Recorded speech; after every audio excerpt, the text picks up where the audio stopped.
Hi, thanks for watching. Okay, in this video, I want to talk about something that I think is very serious and very dangerous.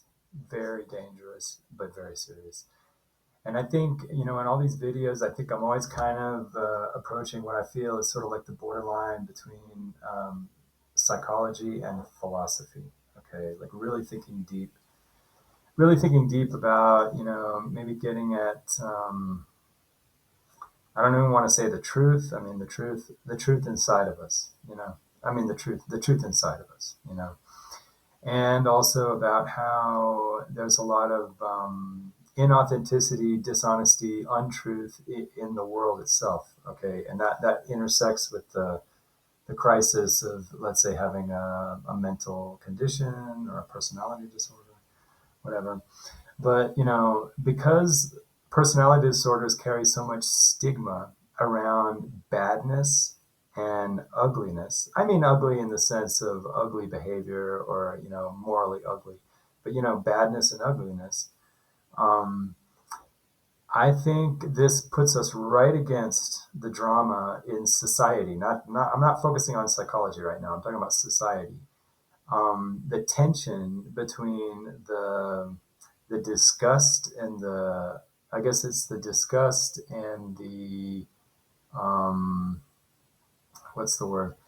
It's the disgust and the disgracefulness of badness and ugliness, and the flip side, which is very dangerous. It is dangerous, which is the prestige of badness and even maybe ugliness, and what the hell does that mean? Okay, I mean, really, because even I sometimes am like, what? No, but I actually do think, in a strange way, I think the ugly and the bad are part of the whole truth.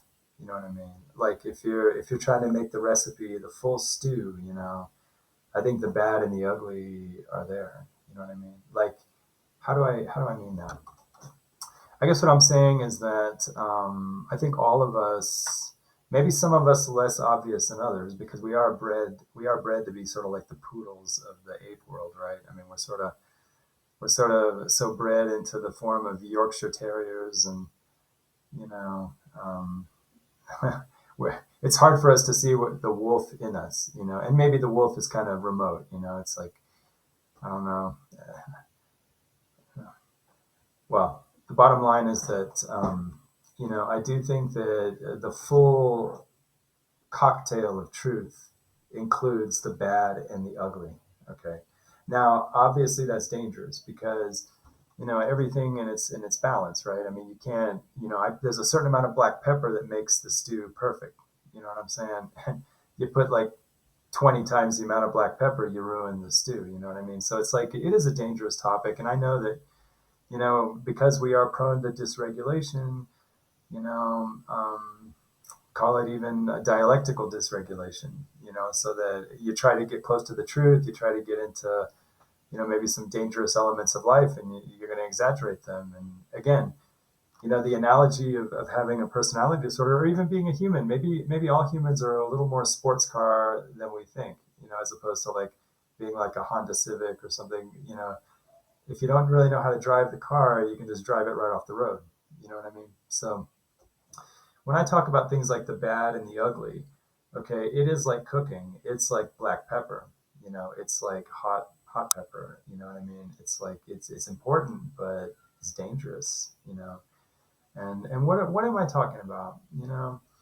If you selectively sort of sideline, and if you sort of selectively sort of marginalize the bad and the ugly, like, oh, how terrible, how disgraceful, and you consistently sort of exclude that from your sort of whole body of reasoning and your whole experience, okay, you are going to fall into the cultural narcissism, okay, which is this conception that we are really better than what we are. You know, the vision we have of the human being is a little nicer, a little more noble than what the human really is. Okay, and so, badness, ugliness, that's not me. That's a narcissistic procedure. Okay. Yeah, we look like, a lot of us are bred to look like Ken dolls. We're like a Ken doll mannequin, homo manicus, whatever. I mean, yeah, we are a mannequin race, but that's just how we bred ourselves. We bred ourselves into our narcissism. So it's hard for us to see, the badness and the ugliness. And again, I'm saying in its measure. You know what I mean? Like, it's like black pepper. There's a certain amount that makes it perfect. Makes the stew perfect. You know what I mean? Um, so like, if we selectively, if we just buy into the cultural narcissism, where we're just always selecting out the bad and the ugly, you know, our resulting process is going to be, I believe, false. And we will be falsifying and falsify. We'll be false in our way of thinking. We'll be inauthentic. You know, and I think this is part of why I think a lot of people who sort of identify more with the bad side and the ugly side, I think why sometimes they feel there's even a righteousness in being a little bit bad, because you're sort of correcting society's narcissism. You're sort of correcting I don't know, like the sanctimoniousness and you know what I mean? Sort of like how would you say, like, yeah, the society is kind of like a little too sanctimonious and not real. And so you make it real by putting a little bit of black pepper. You know what I'm saying? And so I think that may psychologically explain a lot of criminogenic tendencies. That in a way, the human organism in the whole population will seek always a kind of homeostasis. We as a population seek a kind of balance. Kind of a equilibrium. And if there's a part of us that's kind of on the narcissistic side, kind of like the cap of foam on the beer, there's a part of us down below that wants to sort of pull it, get people out of their champagne bubbles and pull them back down to, the real equilibrium. So like the people at the most extreme of the societal narcissism, living in their mannequin, snow globe fantasy, um, it sort of begs for something on the bottom to sort of pull the average down to the bologna sandwich. I always say bologna sandwich because I think it's the perfect. I can't think of a better symbol for just being down home, right at the trailer park level, sort of just right there. Um, and yeah, um, so I think there's an element of righteousness, kind of like higher righteousness in um, criminogenic thought processes. That there is kind of a little instinct to sort of bring people down to earth a little bit, you know. And of course, that's very scary because obviously we're playing with fire, and you can't play with fire if you don't deserve to play with fire, And if you don't deserve to play with fire, you'll be a fool and you'll burn yourself.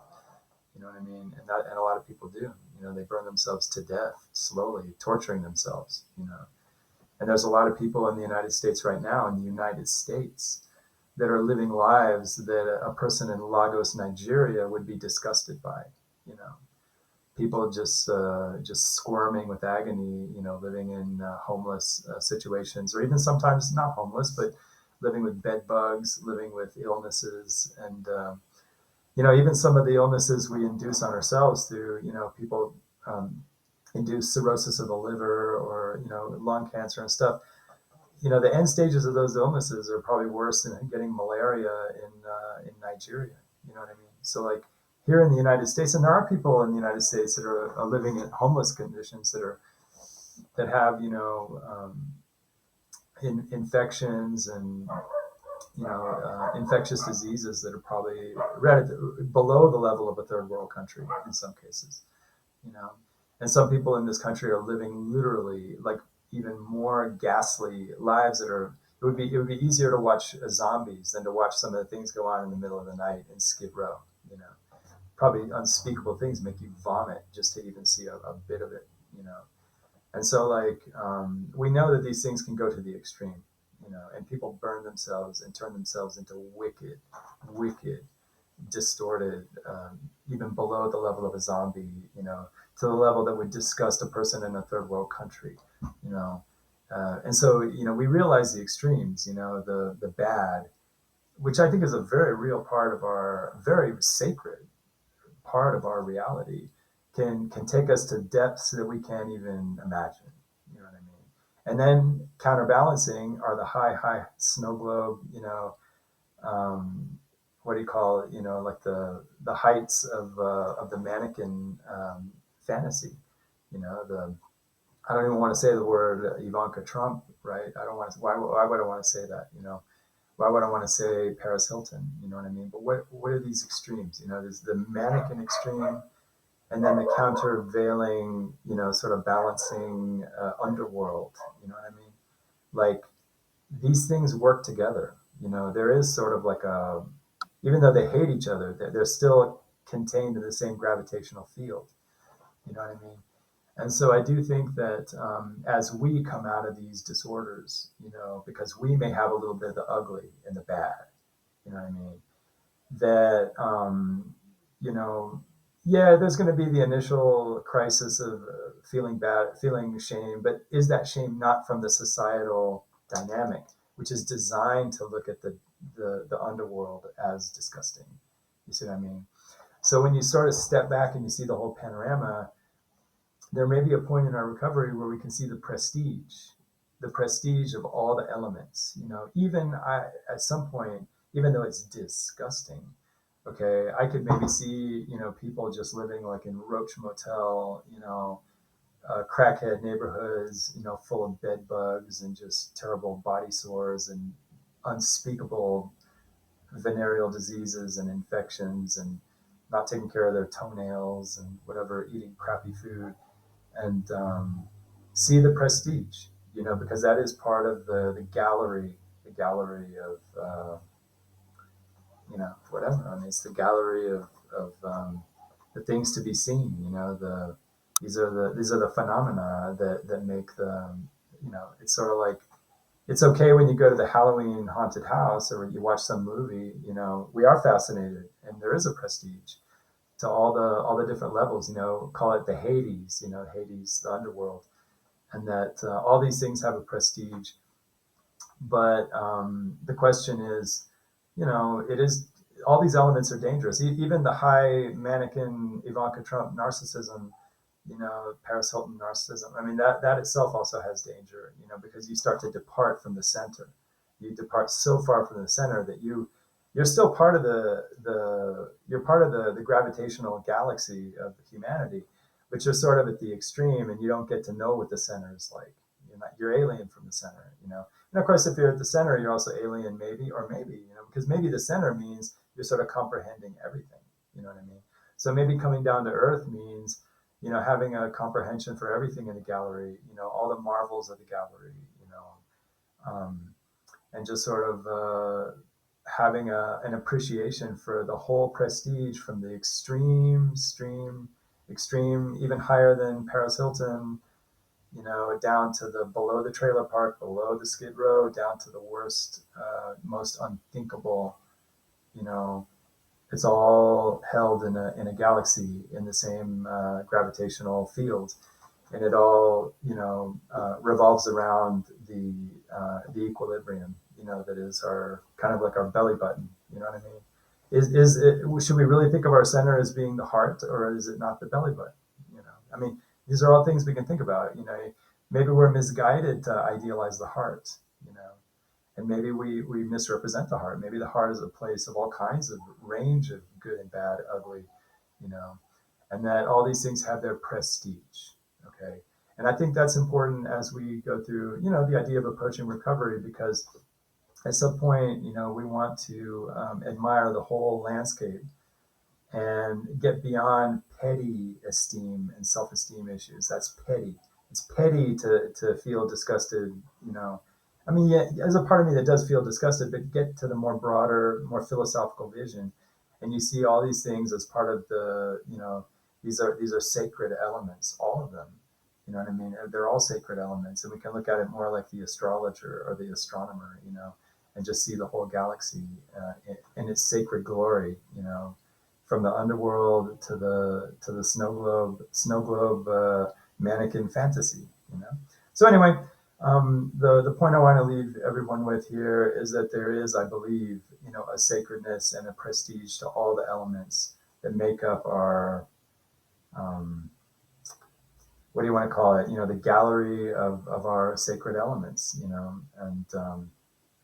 and that includes the most dastardly, disgusting, um, just the most horrific, the whole extreme, and at the same time understanding the danger. We're playing with fire, dealing with any of these elements.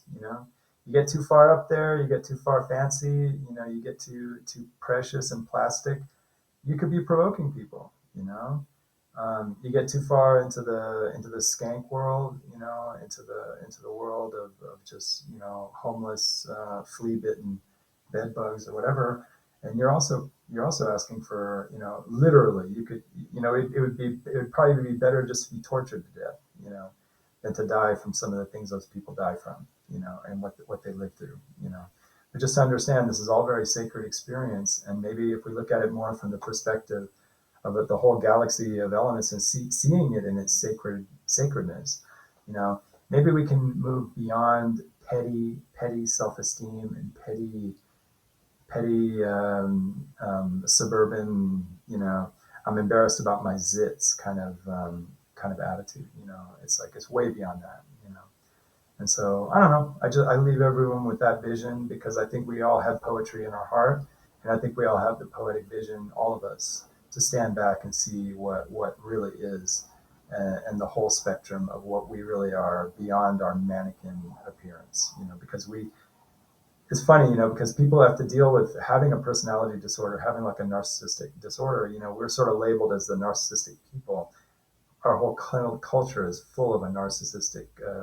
We're like a narcissistic galaxy, you know, and so I think we need to learn to get beyond the petty disgust and really just see everything in its sacred glory as it is, and understanding the danger because yeah, we live in a dangerous experience. We're crazy apes, and yeah, so I leave everyone with that, and I mean this especially for people who are struggling with cluster B and are struggling with self-esteem issues. Okay, because it is serious, and by no means am I recommending anybody to overindulge in anything. I think I made it very clear this is dangerous stuff, and that everything in its measure. But at the same time, to strive for that broader philosophical, poetic appreciation, and maybe get beyond petty self-esteem issues, because I think it is possible, and it just takes a little practice and effort.